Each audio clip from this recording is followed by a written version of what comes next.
नमस्कार दोस्तों। इस देश में दो तरह के लोग हैं। एक तरफ आते हैं कुणाल कामरा जैसे कॉमेडियन। उनकी ओर से YouTube पर एक वीडियो अपलोड करने के कुछ घंटों के भीतर ही हम देखते हैं कि जिस स्टूडियो में उन्होंने परफॉर्म किया था उस स्टूडियो को तोड़ दिया जाता है। उसके बाद उन्हें फ़ोन कर गंदी गंदी गालियाँ दी जाती हैं, उन्हें धमकाया जाता है, डेथ थ्रेट्स दिए जाते हैं। महाराष्ट्र के कई जगहों पर उनके खिलाफ FIR दर्ज की जाती है और तो और महाराष्ट्र के मुख्यमंत्री भी कुणाल कामरा से माफ़ी मांगने की बात करते हैं, लेकिन कुणाल कामरा माफ़ी नहीं मांगते हैं।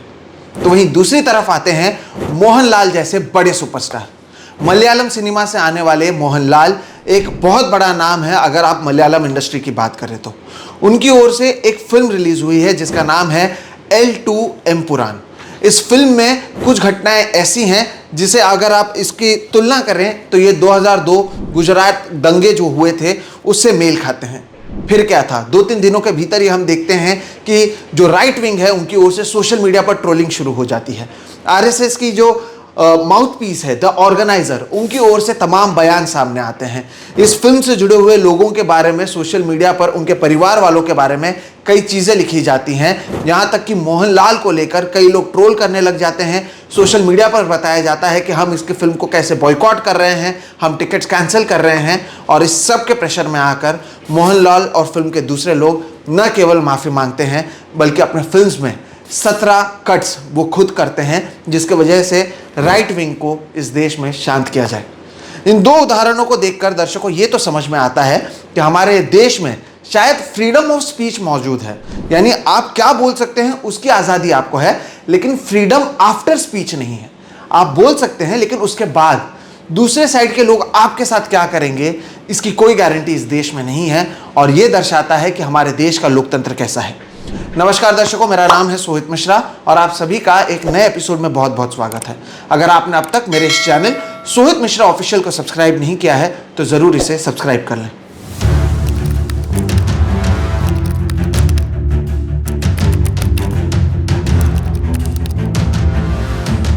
दर्शकों, पिछले हफ्ते जहां राइट विंग के टारगेट पर कुणाल कामरा थे, उनकी ट्रोलिंग की जा रही थी, तो वहीं लगता है कि इस शुक्रवार से मोहनलाल जो एक बहुत बड़े एक्टर हैं, उन्हें राइट विंग का जो पूरा इकोसिस्टम है वो ट्रोल कर रहा है। दरअसल एक फिल्म आई है जिसका नाम है L2 एम्पुरान। इसमें मोहनलाल जो है वो मुख्य अभिनेता का जो रोल है वो अदा कर रहे हैं और पृथ्वीराज सुकुमारन जो हैं उन्होंने इस फिल्म को डायरेक्ट किया है। अब तक 2-3 दिनों के भीतर ही वर्ल्ड वाइड इस फिल्म ने 100 करोड़ रुपए कमा लिए हैं। लेकिन जैसा कि मैंने शुरुआत में कहा, इस फिल्म की अगर आप प्लॉट को देखेंगे तो 2002 के भारत के बारे में बताया है, जहां पर उत्तर भारत में दंगे होते हैं, किस तरह से मुसलमानों को जुल्म सहना पड़ता है, ऐसे तमाम चीज़ें मौजूद हैं जिसकी एक तरीके से डायरेक्ट तुलना आप 2002 गुजरात दंगों से कर सकते हैं, जब प्रधानमंत्री नरेंद्र मोदी गुजरात के मुख्यमंत्री थे। और ये चीज़ें सामने आने के बाद जो चीज़ें इस फिल्म में आई हैं, इसके बाद जो पूरा राइट विंग नैरेटिव है उन्होंने इस फिल्म को ट्रोल करना शुरू कर दिया। किसी ने इसे एंटी हिंदू नैरेटिव कहा क्योंकि ये 2002 गुजरात राइट्स के बारे में बात करता है, मॉब वायलेंस के बारे में बात करता है, मुसलमानों को किस तरह से टारगेट किया गया उस पर बात किया गया। तो वहीं RSS का जो माउथ पीस है द ऑर्गेनाइजर, उसने इस फिल्म को प्रोपोगेंडा फिल्म कहा। किसी ने इसे हिंदू बैशिंग कहा तो किसी ने इसे जिहादी प्रोपोगेंडा फिल्म कहा। RSS का जो माउथपीस का मैंने जिक्र किया, ये आप याद रखिए कि रविवार के दिन देश के प्रधानमंत्री नरेंद्र मोदी उसी RSS के मुख्यालय गए थे और वहाँ से RSS की बहुत सारी तारीफ की थी। और उसी RSS का अगर माउथपीस इस फिल्म को लेकर बड़ी टिप्पणी अपने इस ऑर्गेनाइजर मैगजीन से करती है तो इसका दबाव लोगों पर, इस फिल्म के मेकर्स पर, साथ ही साथ मोहनलाल पर पड़ा। और असर ये हुआ कि आप देखेंगे कि मोहनलाल ने सोशल मीडिया पर एक तरीके से माफ़ी मांगी। उन्होंने कहा कि कई लोग जो हैं हमारे फिल्म से आहत हो चुके हैं।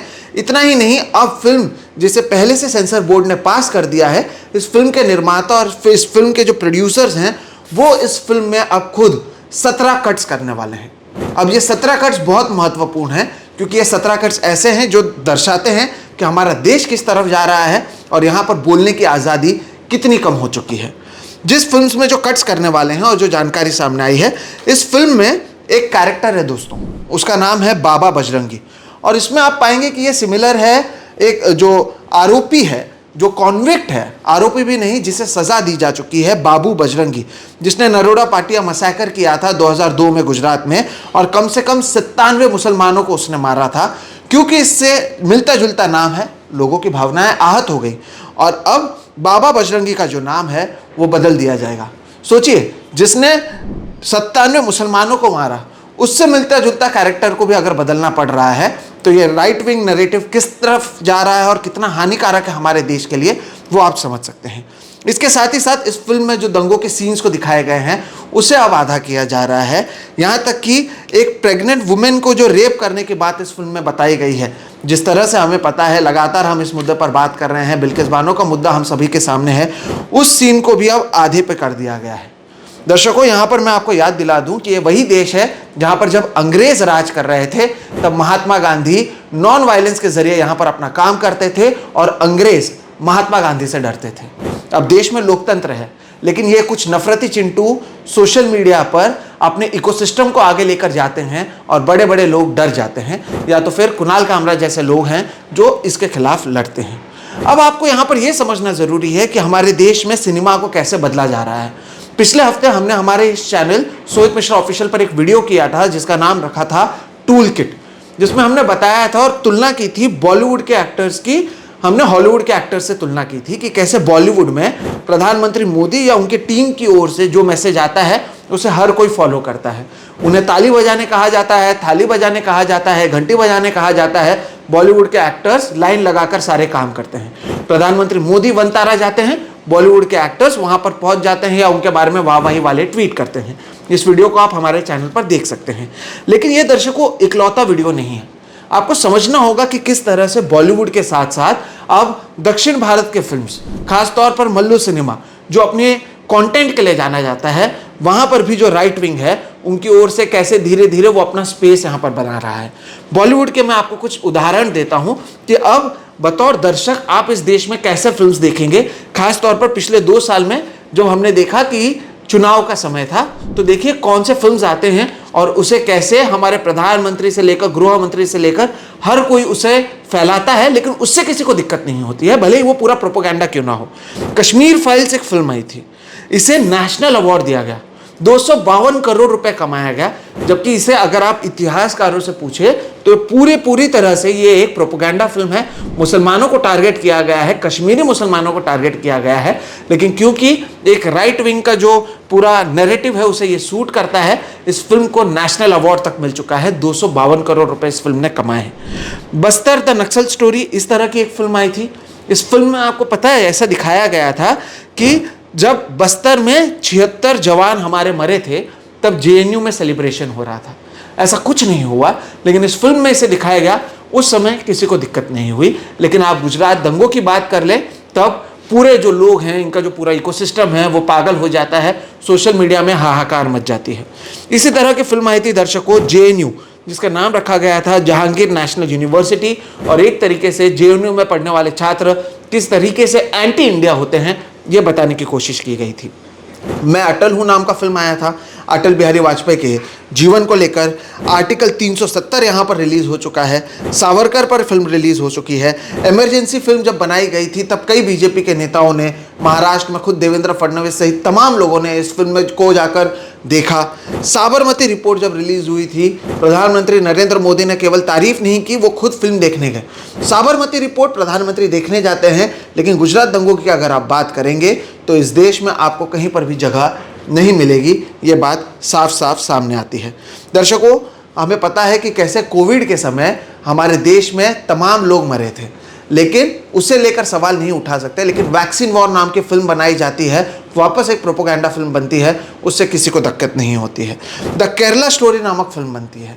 इसी केरला से आने वाले मोहनलाल जिस केरला से आते हैं, उसी केरला को लेकर द केरला स्टोरी बनाई जाती है और उसमें बताया जाता है, यहाँ तक कि हमारे देश के जो गृह मंत्री हैं अमित शाह, उन्होंने एक जगह पर कहा था कि आप याद रखिए आपके भी आसपास एक छोटा केरला पनप रहा है। केरला के कई जगहों की तुलना इन्होंने मिनी पाकिस्तान से की थी, उसे लेकर किसी को दिक्कत नहीं आती है। द केरला स्टोरी में बिना किसी डर के ये प्रोपेगेंडा फैलाते हैं और कई दर्शक देखते हैं, लेकिन एक L2M पुराण नाम की फिल्म आ जाती है और मानो कि ये पूरा जो इकोसिस्टम है वो पूरी तरीके से हिल जाता है। ये दर्शाता है दर्शकों की भविष्य में जाकर हमारे यहाँ पर किस तरह के सिनेमा को आपके सामने परोसा जाएगा। आप मैं आपको एक उदाहरण देना चाहता हूँ इसी बात को आगे बढ़ाते हुए। 1975 में एक फिल्म आई थी आंधी। गुलजार साहब ने लिखी इस फिल्म में एक तरीके से इंदिरा गांधी की छवि को दिखाया गया था। इमरजेंसी का समय था ये। उस समय कांग्रेस के लोगों ने बहुत हो हल्ला किया था कि अरे ये फिल्म जो है ये खराब है, कांग्रेस की छवि खराब करती है। लेकिन आपको पता है इस फिल्म को दूरदर्शन पर भी उस समय दिखाया गया था। एक समय वो था, उस समय की भी सरकारें दबाव बनाती थी, लेकिन उस समय के जो फिल्मकार थे, उस समय के जो लोग थे, वो डरते नहीं थे। इंडियन एक्सप्रेस में हम देखते थे कि किस तरह के आर्टिकल सरकार के खिलाफ लिखे जाते थे। लेकिन अब कहाँ मीडिया, कहाँ फिल्म्स। बॉलीवुड की बात हमने की, अब साउथ फिल्म्स में भी आप देख रहे हैं और कॉमेडी में भी आप देख रहे हैं। जहाँ पर भी आप देखेंगे कि सरकार की आलोचना की जाती है, तो मानो इससे बड़ी कोई भी आपदा हमारे देश में आई नहीं है। अगर हमारे देश की इकोनॉमी खराब चल रही है, हमारे देश में बेरोजगारी बढ़ी है, तो इससे लोगों की भावनाएं आहत नहीं होती हैं। लेकिन एक फिल्म जिसमें जो बाबू बजरंगी नामक एक कॉन्विक्ट का जिक्र, उसके सिमिलर एक जिक्र किया जाता है, तो लोगों को उससे दिक्कतें होनी शुरू हो जाती हैं। ये बताता है कि हमारे यहाँ पर इनटॉलरेंस कितना बढ़ रहा है, और ये एक तरफा इनटॉलरेंस है जो हमारे देश में बढ़ रहा है।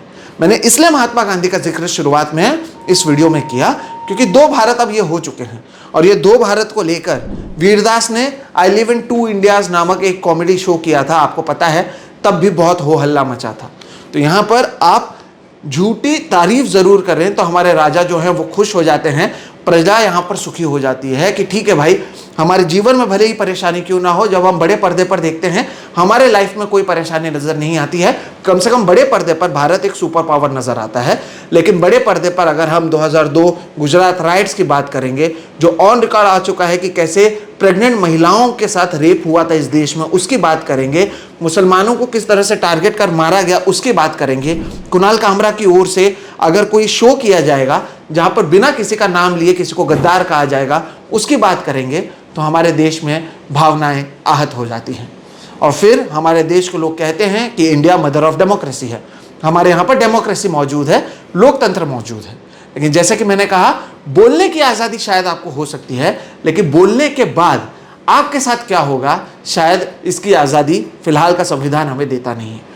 इन तमाम उदाहरणों को दर्शकों जो मैंने बीच में दिए, अगर आप देखेंगे तो आप पाएंगे कि या तो बीजेपी के कई बड़े मंत्री, या तो खुद देश के प्रधानमंत्री नरेंद्र मोदी, या गृह मंत्री अमित शाह, उन्होंने इस फिल्म को सपोर्ट किया है।